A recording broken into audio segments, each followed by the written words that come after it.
안녕하세요. 오늘 좀 흥미로운 주제를 가져왔습니다. 특정 인공지능 주식, 여기에 억만장자들이 엄청난 관심을 보이고 있다는데요. 네, 맞습니다. 왜 이렇게 주목받는지, 심지어 시가총액 10조 달러 간다, 이런 예측까지 나오던데 오늘 그 이유를 좀 깊이 파헤쳐보죠. 자, 한번 풀어볼까요? 우리가 이름만 들어도 알만한 그런 성공한 억만장자 투자자들이 왜 유독 이 주식에 집중하고 있을까요? 네, 그렇죠. 그리고 이런 움직임이 여러분의 투자 판단에는 또 어떤 의미를 줄 수 있을지 한번 같이 살펴보시죠. 네. 일단 배경부터 좀 짚어보면요. AI 산업 성장 가능성이야 이제 다들 아시는 이야기고요. 그렇죠. 특히 오늘 얘기할 엔비디아는 이 분야에서 거의 선두주자잖아요. 네, 압도적이죠. 중요한 건 최근 분기에 보니까 여러 유명 억만장자 투자자들이 엔비디아 주식을 새로 사거나 아니면 원래 가지고 있던 걸 확 늘렸다는 겁니다. 이런 움직임이 딱 포착된 거죠. 아, 그런 움직임이 있었군요. 근데 이런 소위 거물급 투자자들, 이 사람들 행보를 보는 게 왜 의미가 있을까요? 글쎄요. 간단하죠. 이 사람들은 하루 이틀 투자한 게 아니고 오랫동안 시장에서 자기 실력, 그 투자 감각을 증명해온 사람들이니까요. 네, 그렇죠. 성과로 보여졌죠. 그러니까 그들의 최신 선택, 이걸 들어가 보면 시장 흐름을 읽는데 하나의 단서가 될 수 있다는 거죠. 물론 이건 꼭 명심해야 합니다.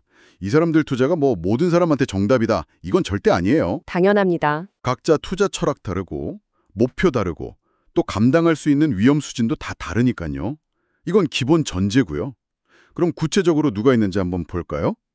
예를 들어서 그 애플루사 매니지먼트 이끄는 데이비드 테퍼요. 아, 데이비드 테퍼. 유명하죠. 네. 이 사람이 엔비디아 지분을 이전 분기보다 무려 5배 가까이 늘렸답니다. 5배요? 와. 네. 지금 한 175만 주 정도 가지고 있는데 이게 그가 운용하는 포트폴리오에서 공개된 주식 기준으로 보면 4%가 넘는 비중이에요. 4%면 정말 큰 비중인데요. 데이비드 테퍼뿐만은 아니죠. 그럼요. 또 있습니다. 블루크레스트 캐피털의 마이클 플랫. 이 사람도 새로 엔비디아에 꽤 크게 투자를 시작했고요. 아, 신규로요? 네. 그리고 코튜 매니지먼트의 필립 라퐁. 이 사람도 원래 가지고 있었는데 보유량을 한 3분의 1 이상 늘려서 포트폴리오의 5% 수준까지 비중을 키웠다고 하더라고요. 와, 5%면 정말 크게 베팅했네요. 이 사람들이 그냥 돈 좀 있는 부자 이 정도가 아니라 수십억 달러, 많게는 수백억 달러 규모 자산을 굴리는 진짜 큰 손들이라는 게 중요해요. 그렇죠. 운용 자산 규모가 다르죠. 네, 테퍼라 라폰 같은 사람들은 기관 투자자들이 분기마다 내는 보고서 있잖아요. 13F 보고서. 거기 기준으로 봐도 엄청난 규모의 자금을 굴리는 사람들이거든요. 네, 맞습니다. 이런 거물들이 거의 약속이나 한 것처럼 비슷한 시기에 한 종목의 투자를 확 늘렸다. 이건 확실히 좀 눈여겨볼 만한 신호죠. 여기서 정말 흥미로운 점은 이 사람들이 언제 투자했냐는 거예요. 그 시점이요. 아, 시점. 언제쯤인데요? 많은 억만장자들이 올해 2분기, 그러니까 엔비디아 주가가 잠시 좀 주춤하면서 조정을 받았던 시기 있잖아요. 네네, 기억납니다. 좀 빠졌었죠? 그때 아마 매수나 추가 매수를 했을 가능성이 크다. 이런 분석이 나오고 있습니다. 아하, 당시 엔비디아 주식이 선행 주가 수익 비율, 그러니까 포워드 PE 기준으로 보면 24배 아래에서 거래되기도 했었거든요. 24배 아래요? AI 혁명 핵심 기업치고는 그 정도면 꽤 매력적인 가격 수준까지 내려왔던 거네요. 그렇죠. 바로 그 기회를 이 사람들이 놓치지 않았을 수 있다는 거죠. 역시 타이밍이 중요하군요. 네, 당시 시장에 단기적인 우려 같은 게 있어서 주가가 좀 조정을 받았지만 장기적인 성장 스토리를 믿는 투자자들한테는 이게 좋은 매수 기회였을 수 있다는 겁니다. 그럼 지금은 어떤가요? 그때만큼 매력적인 가격은 아니겠죠, 당연히. 네, 현재 엔비디아 선행 PE는 대략 한 40배 수준 정도 됩니다.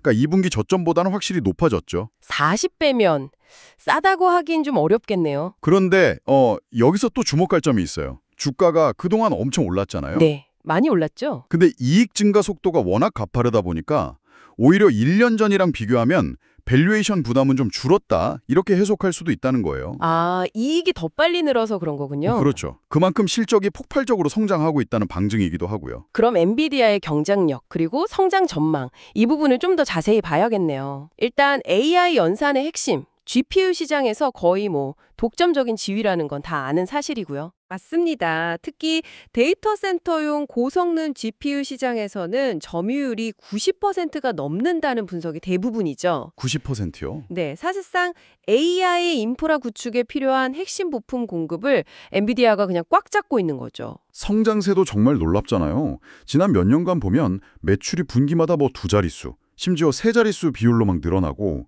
계속 사상 최대 실적 찍고 있고요. 네, 정말 폭발적이죠. AI 시장 자체가 이제 막 열리는 단계라고 보면 앞으로 성장 잠재력은 더 크다고 봐야 할까요? 어떠세요? 네, 많은 분석가들이 그렇게 보고 있습니다. AI 기술이 이제 뭐 여러 산업으로 막 퍼져 나가잖아요. 네, 그렇죠. 그러면서 관련 시장 규모가 앞으로 한 10년 안에 수조 달러 규모로 커질 수 있다. 이런 예측들이 나오고 있어요. 수조 달러요? 네. 그리고 현재로서는 엔비디아가 이 거대한 시장 성장의 과실을 가장 많이 가져갈 가능성이 높다. 이렇게 보고 있는 거죠. 그래서 그런지 그 시가총액 10조 달러 얘기도 나왔더라고요. 아, 네, 그렇죠. 이미 뭐 4조 달러 넘어서 세계적인 거대 기업이 됐는데 10년 안에 10조 달러 클럽에 가입할 수도 있다. 이거 어떻게 보면 정말 대담한 전망인데요. 현실성이 있을까요? 물론 10조 달러라는 숫자는 좀 상징적인 목표치일 수 있습니다. 그렇죠. 약간 그런 느낌이죠. 예. 하지만 그 바탕에 깔린 논리는 꽤 명확해요. 지금 시작된 AI 인프라 투자 경쟁이 있잖아요. 이게 앞으로 5년, 길게는 10년 이상 계속될 거라는 전망이거든요. 아, 지속될 거라는 거군요. 네. 클라우드 기업들부터 시작해서 각국 정부, 또 다양한 산업의 기업들까지 전부 다 AI 역량 강화하려고 막대한 돈을 쏟아붓고 있잖아요. 네, 맞아요. 여기저기서 다 투자한다고 하죠. 그 중심에 엔비디아 GPU가 있는 거고요. 이 구조적인 수요가 계속된다면 엔비디아의 이익 성장세도 상당 기간 이어질 수 있고 이게 결국 기업 가치 상승으로 연결될 거다. 이런 계산인 거죠. 그렇군요. 논리 자체는 탄탄해 보이는데요. 하지만 뭐 이렇게 장밋빛 전망만 있는 건 아닐 거 아니에요. 억망장자들이 투자했다고 해서 이게 뭐 무조건 안전하다, 확실한 수익 보장한다, 이건 아닐 텐데요. 당연하죠. 어떤 투자든 위험은 항상 따르죠. 우리가 좀 간과하고 있을 수 있는 위험 요인이나 주의할 점 어떤 게 있을까요? 우선 경쟁 환경 변화를 계속 봐야 합니다. 지금은 엔비디아가 압도적이지만 그렇죠. 아직까지는 그렇죠. 네, AMD나 인텔 같은 경쟁사들이 계속 추격하고 있고 또 구글이나 아마존 같은 빅테크 기업들은 아예 자체 AI 칩 개발에 나서고 있잖아요. 아, 맞아요. 자체 칩 만든다고 하죠. 만약에 경쟁사 기술력이 확 올라오거나 뭐 시장 판도를 바꿀 만한 혁신 같은 게 나오면 엔비디아의 독점적 지위가 좀 흔들릴 수도 있겠죠. 지정학적 위험 이것도 좀 고려해야 할 것 같아요. 반도체 산업 자체가 워낙 미중 갈등 같은 국제 정세에 민감하잖아요. 정확합니다. 특히 첨단 반도체 공급망은 지정학적 긴장 영향을 크게 받을 수밖에 없어요. 네. 뭐 갑자기 수출 통제를 한다든지 예상 못한 규제가 생긴다든지 이런 것들은 엔비디아 사업에 바로 타격을 줄 수 있는 요인들이죠. 그렇군요. 또 하나는 높은 성장 기대치가 이미 주가에 상당히 반영되어 있다는 점, 이것도 고려해야 합니다. 아, 이미 비싸다는 거죠? 네. 그렇죠. 만약에 앞으로 실적이 시장 기대치를 충족시키지 못하면 주가가 좀 크게 조정을 받을 가능성도 배제할 수는 없는 거죠. 자, 그럼 이 모든 정보를 종합해 볼 때 지금 엔비디아에 투자하는 것, 과연 여러분에게 맞는 선택일까요? 이게 참 어려운 질문인데요. 여기서 제일 중요한 건 나에게 맞는가 이겁니다. 나에게 맞는가? 네. 엔비디아는 이미 높은 이익 성장을 보여주면서 동시에 미래 성장 잠재력도 큰 기업이에요. 그러니까 성장을 추구하는 투자자에게는 분명 매력적인 선택지가 될 수 있습니다. 네. 또 비교적 안정적인 대형주를 선호하는 투자자에게도 포트폴리오의 일부로 고려해볼 만하고요. 안정성과 성장성을 둘 다 어느 정도 갖췄다. 그렇죠. 그런데 중요한 전제가 있어요. 어떤 경우든 잘 분산된 투자 포트폴리오의 한 구성 요소로서 접근해야 한다는 점입니다. 아, 역시 분산 투자. 네, 특정 종목에 너무 많은 비중을 두는 건 항상 큰 위험을 안고 가는 거니까요. 결국 억만장자들이 뭘 찾더더라 이런 움직임은 그냥 흥미로운 참고 자료일 뿐이지 이걸 그대로 따라하는 건 절대 안 된다는 말씀이시네요. 그렇습니다. 그 사람들 판단이 항상 옳은 것도 아니고요. 그리고 또 그들과 개인 투자자는 자금 규모나 투자 기간, 뭐 위험 감수 능력 이런 게 전혀 다르잖아요. 그렇죠. 완전히 다르죠. 네. 억만장자들의 투자는 이 사람들이 왜 이 시점에 이 기업을 주목했을까? 이런 질문을 던지고 스스로 답을 찾아가는 과정의 시작점. 이 정도로 활용해야 하지 그게 결론이 되어서는 안 됩니다. 네, 좋은 지적이십니다. 자, 오늘 이야기 한번 정리해 보겠습니다.